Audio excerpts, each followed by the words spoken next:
You were recently asked about the situation with the Philadelphia Eagles and Michael Vick, and you were very clear about how you felt about that. Hypothetically speaking, if you were in the same situation, would you see admitting a fighter back into the UFC if he had that type of conviction? And second part of the question, is there anything that you would at this point say absolutely no on in terms of somebody that had a conviction for something? I'll tell you what, we're all human beings and we all make mistakes. It's how you handle yourself after you make the mistake. And let me tell you what, man, I've never seen anything like what's happened to that guy. Went to jail for as long as he did, lost all his money, still got suspended. I mean, and I think he's taking it on the chin like a man, and like I said, I hope he wins the Super Bowl this year. I'm a Vic fan. I usually follow the New England Patriots. I'm an Eagles fan this year, man. I want to see Vic win a Super Bowl. I'm fucking sick of seeing that guy get beat up. He paid his dues. There's guys who have killed people drinking. There was another football player who killed 2 consecutive people drinking and driving. Nothing.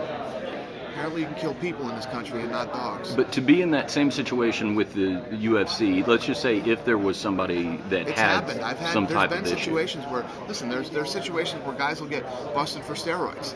And the guys that I like are the ones that step up and say, I did it. Because you fucking did it. I mean, if the commission comes back with a positive test, then you took steroids. Because they test it and retest it. And then you get the guys, like a Josh Barnett, who denies it and lies and says that he didn't do it when he was fat fucking 4 months ago. Now he's ripped to shreds and he's not on steroids. Listen, we all make mistakes. Admit, be a man, own up to it, pay your dues, and then come back. I've got no problem with somebody who, whatever the laws are, and our laws are by the athletic commission says what's going to happen. You got busted taking steroids. You go before you admit it. You go before the commission. We're going to suspend you for 9 months, and you have a $10,000 fine. They pay their $10,000 fine. They take their suspension. They're not able to make a living for 9 months. It's a long time to not make any money. You got bills and house and this and that. What am I going to do?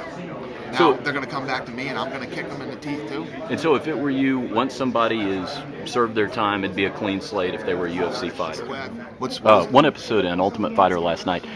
Kimbo's arrival in the gym. Can you tell us a little bit of that backstory? It looked, from the perspective of the viewer, like the guys didn't know he was going to be there. I don't know if it was that apprehension on his face. What was the vibe like? Normally what happens is nobody knows who's going to be there. None of the guys know until they walk into the house. I mean into the gym, and then you're here because some of them know each other from being in the sport. But nobody knew Kimbo was coming, and we brought him in that way. And I think that the feeling of the other fighters is that, a lot of guys resent him because there's a lot of guys who've been training for a long time and have had some good fights and against top-notch people. And this guy became so famous from fighting in backyards and. Obviously was making a lot more money than them, and they know that they can beat him.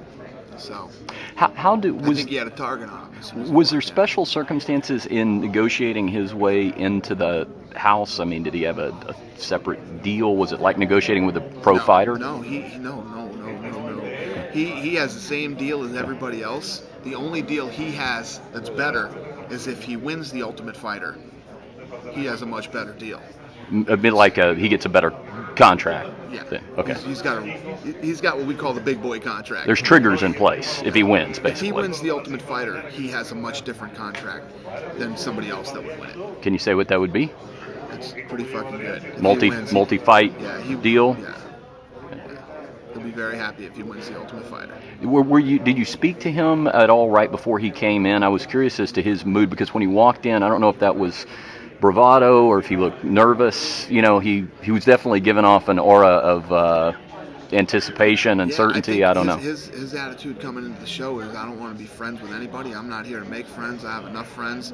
I'm coming on this show to win, period. I'm not going to fall into all the hanging out bullshit, the team bullshit. I'm coming in to win this show and make my bread. He looked like the newest guy on the cell block. Like he was just walking on for the first time, Yeah.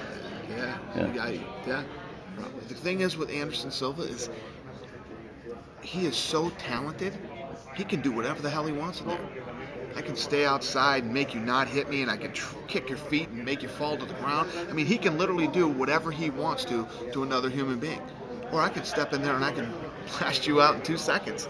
And in my opinion, he was choosing not to do that for whatever reason it was.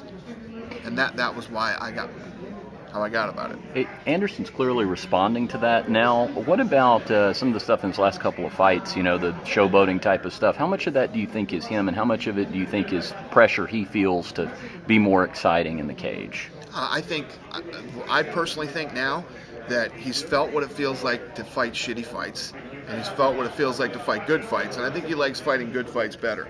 So I'm pretty confident we're going to see the real Anderson every time now. And I wouldn't call what he did that against Forrest showboating. I'd call it pretty fucking amazing, is what I would call it. Forrest is a tough. You saw the fight with Forrest and Rashad. You saw the fight with Forrest and Shogun. He's in there going like this, basically not even moving and dropping. Not that part, but like pure nasty talent. Like where unbelievable. When he extended his hand like he was going to help him up, and some of the stuff we saw in the fight before. I mean, just any thoughts that maybe that's part of him feeling a pressure? It's fucking scary, is what it is. It's scary. Yeah.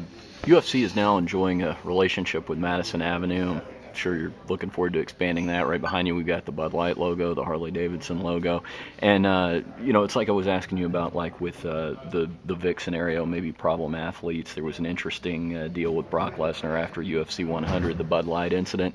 Tell me about what it's like to sort of play ball with those big time sponsors, and if theoretically any of them ever tried to tell you, we don't want to back this particular guy that you're bringing in, he's a bad seed, etc. How much of that would you listen to? They have literally not got involved in my business at all. It's been nice dealing with them. It's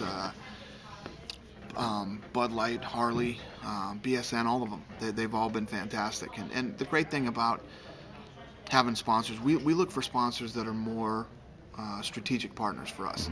Bud Light, for instance. Bud Light is, they're the biggest sports marketers in the world. When I say they're the biggest, them being number one, number two being down here.